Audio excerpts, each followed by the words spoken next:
tertutup juga dalam bentuk tidak hanya melakukan kegiatan-kegiatan yang berbaur hanya semata duniawi. Begitu jawaban yang saya berikan kepada teman Bunda, saya kembalikan kepada moderator. Bagaimana teman Bunda, apakah sudah mengerti atau masih ada tanggapan? Oke, saya sudah mengerti. Oh, jadi ternyata dalam penjelasan teman hari ini tentang definisi dari evangelisasi ini terfokus secara lisan maupun secara media, dan ternyata dalam penggunaan media juga ada dampak positif dan ada dampak negatif. Semua kembali pada cara penggunaan dari setiap individu. Oke, sekian dan terima kasih. Iya, teman. Terima kasih. Baik, kita lanjut ke pertanyaan yang kedua. Mengapa evangelisasi sangat penting bagi hidup orang beriman?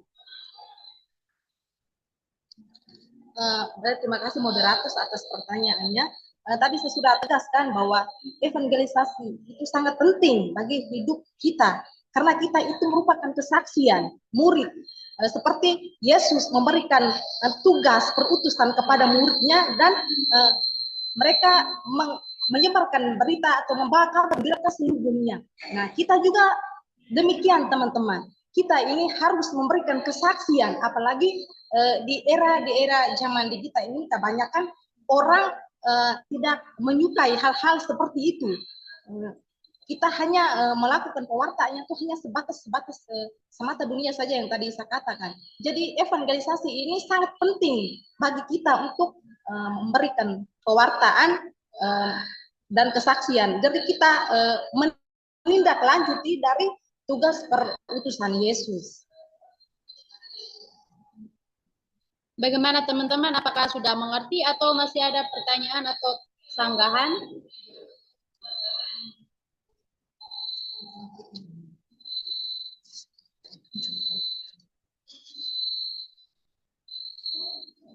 Halo, Ibu Ketua, kami dari kelompok.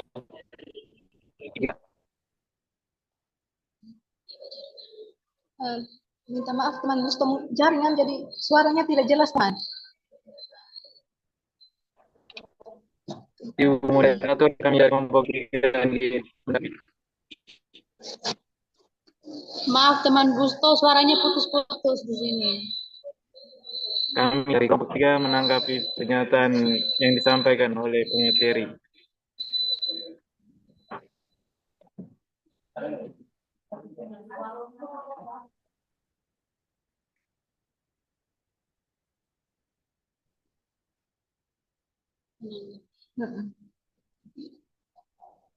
Halo moderator. Ya teman Gusto. Apakah kami bisa memberikan pertanyaan? Bisa. Baik, terima kasih atas ruang dan waktu yang diberikan. Kami dari kelompok 3 menanggapi pernyataan yang disampaikan oleh pemateri tadi. Saya kan bahwa semua tulisnya untuk mewartakan masa sambil setuju. Rasul Paulus awalnya dia sebenarnya dia adalah orang jahat. Ketika dalam perjalanan dia dihadang oleh mungkin orang mereka, jadi dia kejar membenarkan Yesus untuk mengatakan. Maaf Tapi teman ketika Gusto, yang mengatakan, jadi kami tidak bisa mendengar dengan baik. ketika Rasul Paulus mengatakan kabar gembira,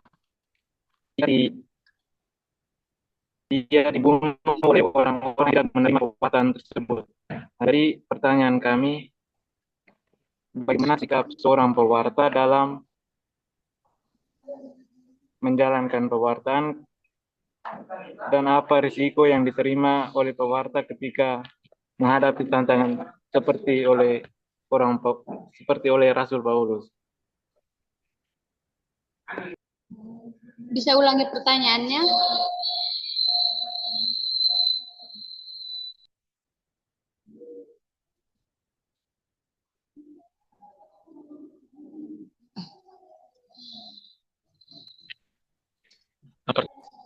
pertanyaan kami dari kelompok 3, bagaimana seorang pewarta jika dalam menjalankan tugas pewartaannya mendapat hambatan yang sama dengan Rasul Paulus tadi ketika ia mewartakan kabar gembira, dia dibunuh oleh mereka yang tidak menerima pewartaan tersebut.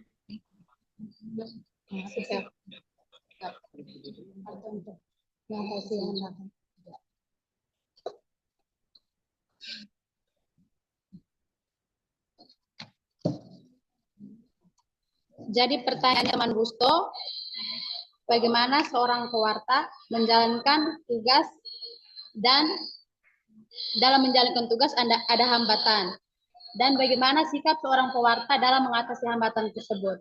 Begitu teman Busto? Coba diulangi moderator.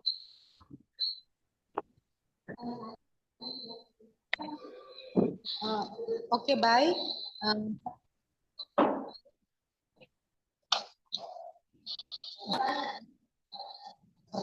Ulang pertanyaan. Pertanyaannya, bagaimana seorang pewarta dalam menjalankan tugas mendapatkan hambatan atau tantangan?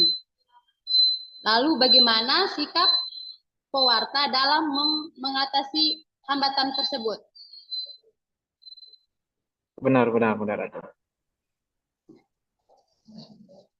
Baik, terima kasih atas pertanyaan dari kelompok 3 ya teman Busto. Bagaimana seorang pewarta dalam menjalankan tugas, dan ketika di tengah pewartaan ada hambatan, kira-kira bagaimana sikap pewartaan? Oke, saya akan menjawab sebisa mungkin bahwa memang tugas pewartaan ini tidak sangatlah mudah ya teman-teman. Pasti ada tantangan, dan tantangan itu memang suatu hal yang biasa, tetapi sulit juga karena bentuk pewarta. Kita mewartakan kabar baik kepada orang-orang, ada orang yang punya perspektif atau pandangan menerima, dan ada orang yang kalau kita berikan pewartaan begini, orang tidak suka. Dan seperti saya alami, saya pernah alami kalau ketika saya melihat ada orang yang memberikan atau pewartaan berupa kata-kata kasih, pengampunan, atau lain sebagainya, ada orang yang baik terima. Tetapi ada orang yang tidak menerima bahwa bisa dikatakan bahwa mereka sebagai pewarta ini kita itu tidak berdosa, atau kita merupakan, mereka punya anggapan bahwa kita sosok suci. Itu ada tanda kutip bahwa ada hambatan di situ. Terus kira-kira cara bagaimana kita sikap sebagai pewarta? Kalau menurut saya, kita sikap sebagai pewarta, kita tidak usah menanggapi atau merespon tanggapan orang dari orang tersebut. Karena kalau ketika kita menanggapi, maka timbullah persoalan atau konflik. Jadi pewartaan ini sangat berat, memang sangat berat, dan sangatlah tidak mudah untuk kita melakukan. Ada orang yang sabar, ada orang yang cepat emosi. Tipikal kita punya karakter masing-masing, tergantung kita punya karakter ya teman-teman. Saya tidak tahu, mungkin teman-teman punya karakter ini, ada cepat emosi, ada yang sangat terima. Kalau ketika ada orang yang menanggapi dari pewartaan kita tersebut, kalau saya sebagai pewarta, saya tidak menanggapi orang tersebut. Saya terus mewartakan apa yang saya jalankan, dan saya pada pegang prinsip tersebut. Entah terserah orang punya perspektifnya tentang diri saya itu seperti apa, saya tidak menanggapi. Itu tanggapan dari saya teman Busto. Saya kembalikan kepada moderator. Bagaimana teman Busto? Apakah sudah paham atau masih ada tanggapan? Baik, terima kasih atas pemateri atas jawabannya. Berarti kesimpulannya, sebagai pewarta kita harus menerima risiko apa yang kita jalankan atau terjadi. Begitu.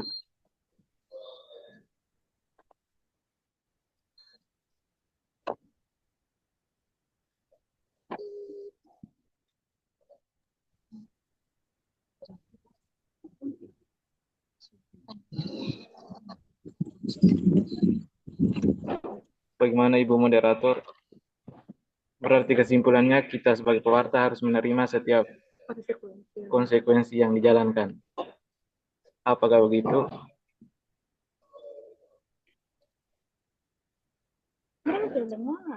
Maaf teman.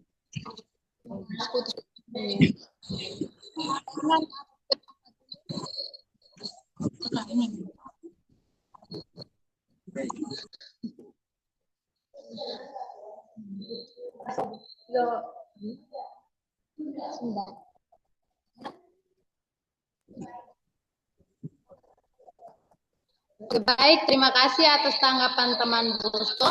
Kita lanjut ke pertanyaan yang kedua, Kakak Suster Marcelina. Saya persilakan. Terima kasih, moderator. Di sini saya membuat pernyataan, setelah itu baru saya buat pertanyaan. Nah, tadi dikatakan bahwa evangelisasi itu kita memberikan kesaksian, dan kita juga memberikan pewartaan kepada orang Kristen untuk kemuliaan kerajaan surga. Di sini saya mau bertanya, apakah pemateri mempunyai kesaksian mengenai evangelisasi? Kalau punya pengalaman atau kesaksian bisa berikan kepada kami, bagi sedikit sharing kepada kami. Terima kasih. Baik, terima kasih Kakak Suster. Untuk pribadi saya ada sedikit pengalaman yang mana pernah saya memberikan hal-hal yang positif, kesaksian, berkasih, pengampunan kepada teman saya. Jadi ceritanya teman saya ini ada mengalami masalah yang mana masalah keluarga. Jadi suatu hari dia ke rumah saya dan memberitahukan saya tentang dia punya permasalahan atau dia punya keluhan yang dia alami. Saya ikuti, saya dengar, saya tidak ada omong apa-apa, cuman hanya saya kasih masukan dari saya, bilang, teman, engkau harus sabar, engkau harus tidak boleh tidak boleh ketika ada masalah, karena saya pun teman ini kebiasaannya Kakak Suster, kalau ada masalah di rumah dia lari menginap di dia punya keluarga sebelah, dan lama mungkin 1 minggu atau 1 bulan baru dia pulang. Kalau begitu dia punya mama andalan palingan panggil ke saya, karena kami dua ini teman sangat lama, mulai dari SD. Kebetulan kami juga rumah sangat berdekat, jadi anggap saja sudah sebagai saudara begitu. Terus akhirnya saya pernah pergi panggil ke dia punya keluarga untuk pulang ke dia punya rumah, tetapi dia mati-matian tidak mau. Terus saya memberitahukan kepada dia bahwa ketika kalau kita punya masalah, kita dari masalah ini tidak ada titik temu atau solusi jalan keluarnya. Lebih baik engkau pulang, engkau omong baik-baik ke dia, engkau punya keluarga, bagaimana cara solusi untuk mengatasi kamu punya masalah atau konflik yang engkau alami di keluarga. Jadi terus saya bilang, kita sebagai anak itu tidak boleh terlalu, saya bilang tidak terlalu durhaka. Maksudnya saya punya teman orangnya cepat emosi, jadi dia punya mama satu omong dia sudah 1000 bahasa begitu. Jadi akhirnya saya omong, pertamanya dia tidak mau sekali yang saya sarankan. Dia bilang, kau tuh tidak tahu apa-apa, kau tuh tidak tahu kayak saya punya perasaan, kau tuh tidak mengerti. Mungkin pas dia sudah emosi, dan dia omong, saya diam saja Kakak Suster. Terus saya berpikir, ini anak ini bagaimana untuk kita memberikan solusi apa lagi sehingga ia bisa kembali ke dia punya rumah. Akhirnya saya tetap bujuk terus, dia marah-marah saya, dia bilang saya sok-sok tahu lah. Terus saya paham karena posisinya dia emosinya, saya tidak terlalu, memang awalnya sebagai manusia rasa sisi manusia ada rasa kecewa begitu, tetapi saya diam saja terus. Akhirnya saya pulang ke rumah, dia belum pulang. Lewat dari 2 hari langsung dia pulang ke dia punya rumah.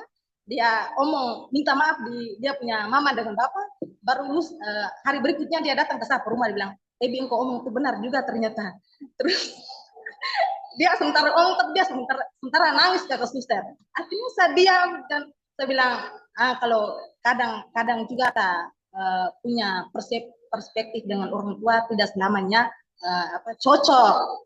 Saya juga bilang, saya juga kadang tidak terlalu ketemu juga dengan saya punya orang tua, tapi kalau saya ada masalah, saya tidak pernah lari dari rumah. Pempalingan menghindar sedikit, pergi refreshing otak sedikit, pempaling duduk cerita dengan teman-teman saya pulang. Itu akhirnya begitu kakak suster, kalau saya punya pengalaman begitu. Tetapi kakak suster satu lagi, saya ada teman yang kalau saya kasih solusi begitu mereka tidak mau dan tidak tanggapi, bilang kata kuncinya sok-sok tahu tapi saya diam saja kakak suster. Sudah kakak suster. Oke, baik, terima kasih teman Ebi. Berarti tugas pewartaan teman Ebi ini berhasil. Luar biasa.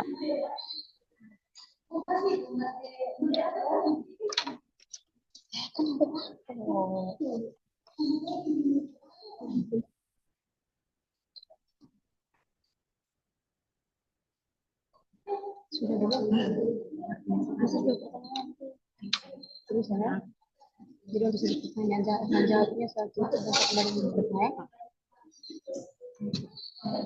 Baik teman-teman, untuk sesi tanya jawabnya saya tutup karena sudah waktu juga. Jadi baru saya berikan kepada Pak.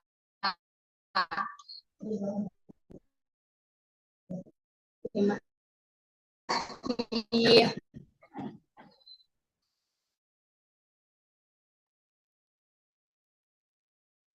Oke. Kita berikan aplaus untuk kelompok 1. Iya. Kita memiliki kebebasan untuk berbicara dan kebebasan berbicara itu dituntun oleh roh. Ya, roh itu adalah bagian dari pewartaan. Ya, pewartaan itu harus dituntun oleh roh. Ya, karena apapun yang kita bicarakan itu tujuan satu, pewartaan tentang Yesus Kristus, kabar gembira. Nah, Yesus Kristus itu sama dengan kabar gembira. Kabar gembira itu siapa? Yesus Kristus. Ya, Yesus Kristus. Jadi sebelum itu saya menjelaskan kamu dulu tentang apa itu evangelisasi. Evangelisasi itu muncul di mana? Ya, muncul di mana? Kok bisa sampai di Indonesia? Dan gereja sudah mengenal sejak zaman purba para rasul itu namanya evangelisasi. Ya, evangelisasi ini berasal dari kata Yunani evangelion, evangelion. Nah, evangelisa samaya bahasa Yunani itu. Nah, itu artinya kabar gembira ya. Dari masa gereja purba atau ke masa para rasul itu mereka sudah melaksanakan namanya kabar gembira. Mereka dari rumah ke rumah, dari satu tempat ke tempat lain untuk mewartakan tentang keselamatan, mewartakan tentang siapa itu Yesus yang mereka alami, yang mereka saksikan, ya. Yang mereka alami dan mereka saksikan itu siapa mereka? Para para rasul. Nah, kemudian berkembang sampai dengan saat ini, ya, sampai dengan saat ini. Nah, kemudian ada beberapa poin-poin penting yang kita bicara tentang evangelisasi ini. Itu apa tujuan evangelisasi ini? Nah, yang pertama itu adalah jelas bahwa kita membawa orang menuju pada Kristus, ya, membawa orang menuju pada Kristus, baik yang sudah percaya maupun yang belum percaya. Tidak semua orang yang percaya itu adalah beriman, ya. Tidak semua orang yang percaya itu adalah orang beriman. Dan bisa saja bahwa dia percaya, tetapi dalam kehidupannya dia tidak beriman. Mengapa demikian saya katakan begitu? Karena dalam konteksnya, orang yang beriman itu adalah orang yang betul-betul memahami tentang keselamatan itu, ya. Eh, Memahami tentang cara hidup, tingkah laku, perilakunya secara baik dan benar. Ya, kita adalah orang-orang yang memiliki eh, kepercayaan. Ya, kita sebagai agama Katolik, kita semua percaya bahwa kita mulai dari sejak kecil itu kita dipermandikan sampai pada saat ini kita eh, telah krisma.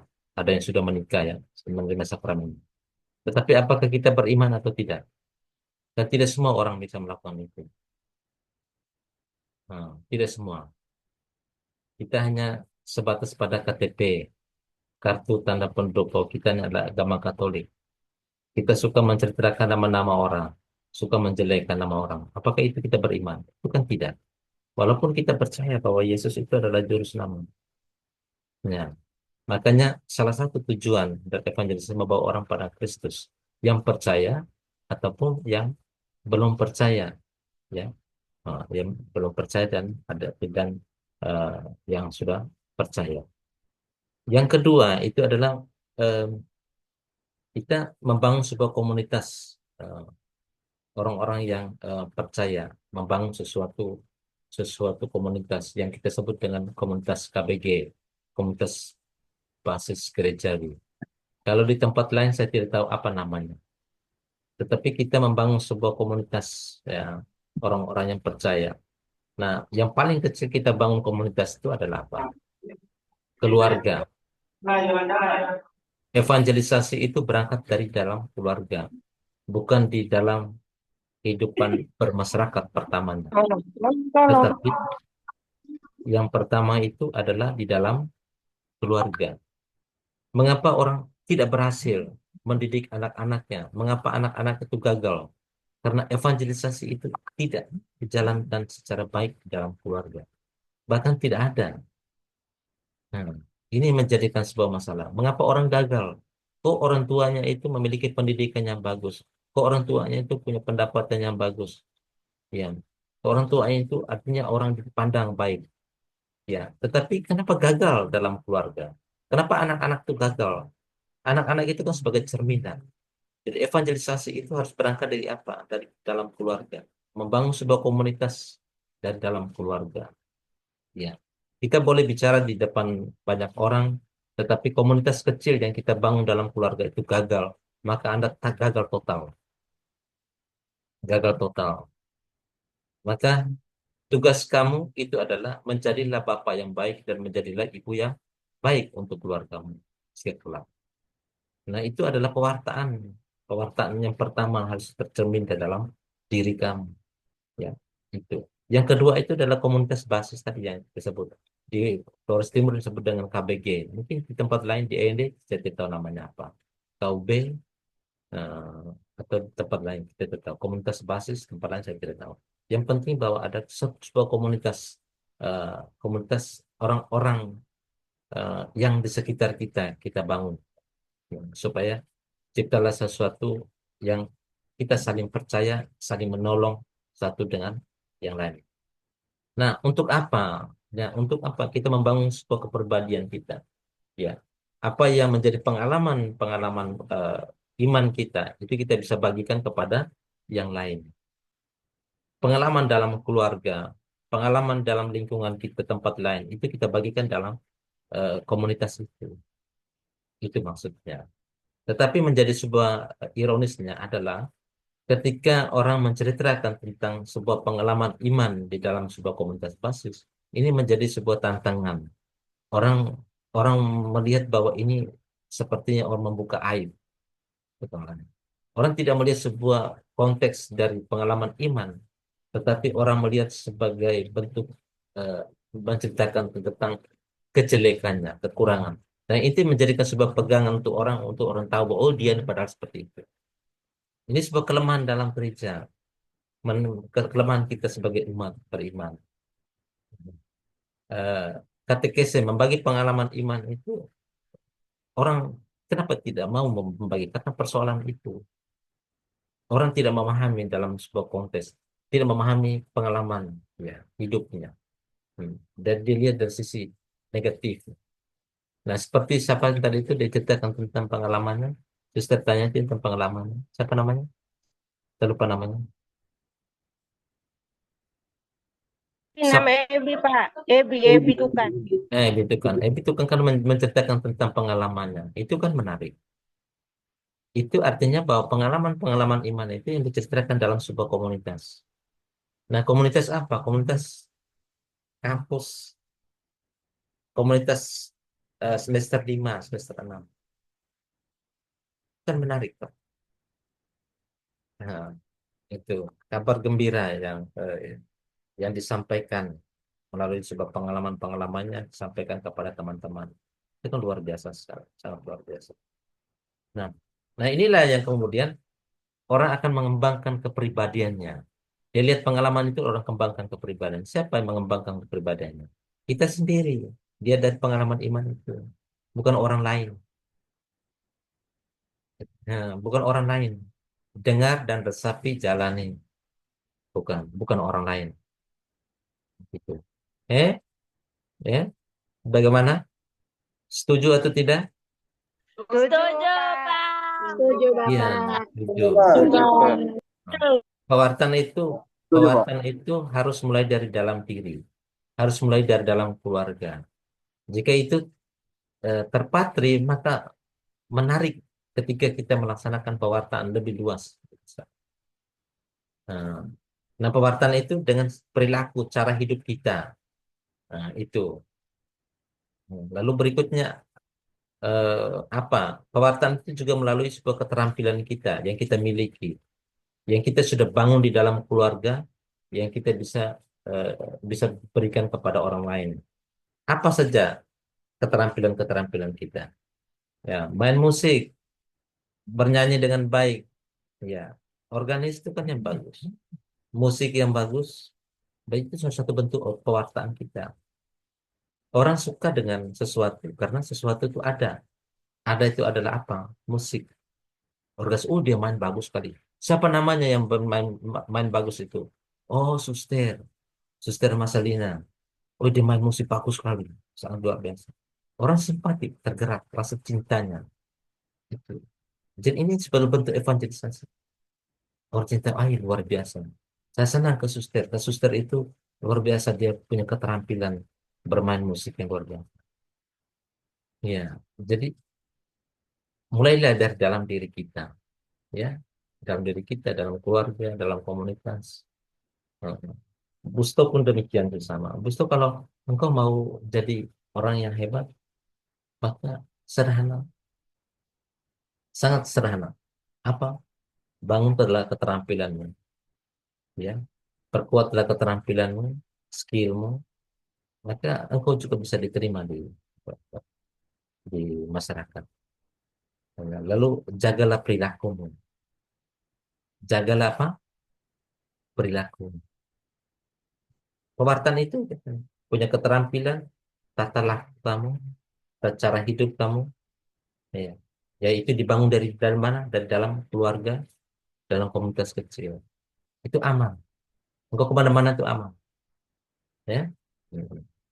Banyak orang yang memiliki keterampilan tapi tidak laku-laku. Kenapa? Pewartaannya oke.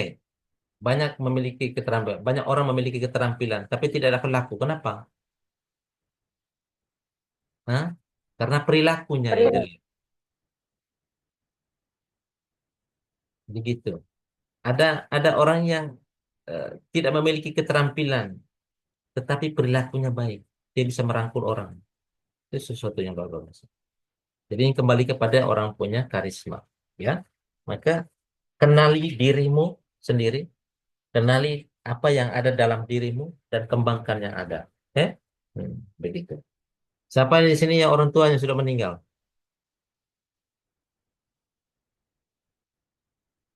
Siapa yang orang tua yang sudah meninggal? Masih hidup semua ya? Siapa yang tinggal dengan keluarga, bukan dengan orang tua? Artinya bahwa keluarga yang mengurus dia. bukan orang tuanya, keluarga terdekat, familinya. Tidak ada ya? Tidak ada ya? Ya, kalau ada pasti banyak pengalaman. Banyak pengalaman. Siapa yang tinggal dengan keluarga? Tidak ada ya? Kamu tinggal di kos. Hmm. Baik. Yang berikut itu kita bicara tentang tujuan. Ya, tujuan dari evangelisasi. Berikut adalah prinsip-prinsip evangelisasi. Ya, prinsipnya apa? Ya, prinsipnya adalah kita bangun sebuah kasih. Kasih. Kasih itu di dalam diri kita. Engkau, engkau punya perilaku yang tadi itu, kalau tidak didasarkan pada kasih, tidak. Kasih itu adalah sesuatu yang sempurna. Tapi kalau kasih yang tidak sempurna itu adalah engkau kasih habis baru engkau cerita lagi. Ya. Kau tahu, kasih, terima kasih. Arti terima kasih itu, mengerti kan terima kasih? Terima kasih. Ya. Dan kita Setelah terima memberi harus ada kasih. Hmm. Kita menerima dan kita memberikan. Iya, terima kasih. Ya. Kasih sesuatu yang apa? Ada kepedulian ya terhadap orang lain. Ya. Kasih. Kita punya kepedulian terhadap orang lain. Kalau Anda tidak memiliki kasih, ya Anda mengatakan bahwa saya peduli dengan orang lain, tapi engkau cerita lagi, itu bukan kasih. Hmm, itu bukan kasih. Hmm. Itu prinsip-prinsip evangelisasi, memberikan dengan kasih. Ya. Berikutnya adalah ada kesabaran, kesabaran yang muncul dari dalam diri. Kenapa? Tadi kamu ada ngomong sedikit tentang itu. Bagaimana tantangan dunia saat ini? Bagaimana tantangan evangelisasi? Orang tidak sabar. Ya. Ada orang emosi. Kalau ketemu dia, saya emosi sekali dia itu tadi itu ini. Ini kan selalu menciptakan sebuah masalah. Ya, masalah. Itu kenapa? Tidak sabar. Selalu diceritakan dia itu. Selalu diceritakan. Tidak sabar. Begitu. Tantangan sedikit selalu saja ngomong. Ya, itu tidak sabar. Tidak sabar. Ya, itu jadi masalah. Yang berikut adalah penting bahwa evangelisasi itu kita tidak bisa berdiri sendiri. Ada teman-teman di samping kita, eh, ada orang tua. Itu kita perlu namanya eh, kolaborasi. Evangelisasi, pewartaan itu harus ada kolaborasi antara satu dengan yang lain. Ya, kalau dalam berevangelisasi tidak ada kolaborasi antara satu dengan yang lain, ya itu eh, pewartaan itu akan menjadi mati. Ya, akan mati. Ya, kenapa mati? Ya, karena engkau tidak berkolaborasi, engkau sendiri, jadi engkau mati. Ya. Kenapa engkau mati? Ya, karena engkau sendiri. Karena engkau tidak mau dengan orang lain. Hmm, begitu toh. Hmm. Engkau tidak mau dengan orang lain, engkau mati. Ya. Anak butuh siapa? Bapak dan mama. Bapak butuh siapa? Mama. Mama butuh siapa? Bapak. Saling membutuhkan. Iya, begitu. Bapak butuh siapa? Anak. Mama butuh siapa? Anak. Kenapa? Karena hari tuanya dia akan bersandar pada anak-anaknya. Kita saling membutuhkan. Hmm. Kamu tua, kamu akan eh, menemani orang tua di masa tuanya mereka. Sekarang kamu membutuhkan dia karena dia harus urus kamu punya masa depan, kasih uang tiap bulan. Walaupun uang itu kamu tipu-tipu bilang bayar uang sekolah, padahal yang lain bisa juga ya. Ini praduga tak bersalah. Tidak ya? Saya yakin bahwa kamu sangat mentaati orang tua, tidak mengecewakan orang tua, dan sekolah habis tepat pada waktu. Oke, demikian ya masukan yang kamu sampaikan tadi itu, ya, Prof. Siat. Saya berkeinginan seperti yang tadi itu, siapa yang kelompok satu buat itu, kalau boleh bisa itu kelompok berikutnya buatnya lebih bagus lagi dari kelompok ini. Hmm. Em, Artinya bahwa ini kamu belajar sudah bagus. Talk show seperti Deddy Corbuzier, gitu. Begitu ya. Eh, Diskusi panel seperti Deddy Corbuzier, seperti di TV-TV, kan menarik. Ada channelnya, channel sana, channel sini, ada menarik. Kan? Pasang tripodnya, kamu eh, apa namanya diskusi, kan luar biasa sekali. Nah, oke, ada pertanyaan tentang hal ini? Silakan. Hmm. Ada pertanyaan? Tidak ada, Bapak. Tidak ada. Oke, baik. Kalau tidak ada, jangan lupa isi daftar hadir ya di e-learning ya. Siapa? Ah, Pak. oh, Kak, iya, kalau sakit tulis sakit ya, jangan tulis bilang ada.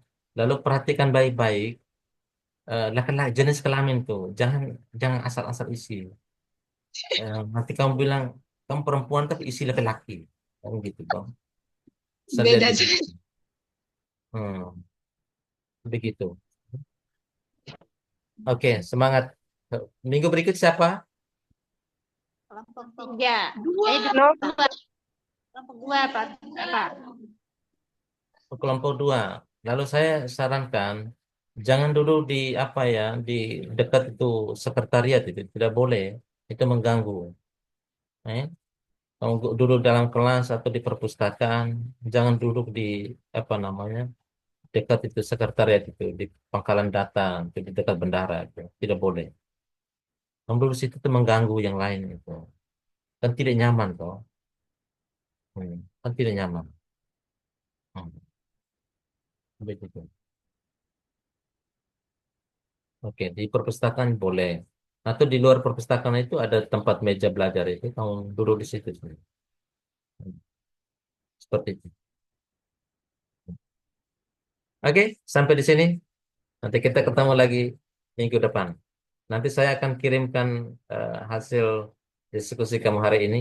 Ya, saya rekam dan sedikit lagi saya sudah kirim. Terima kasih.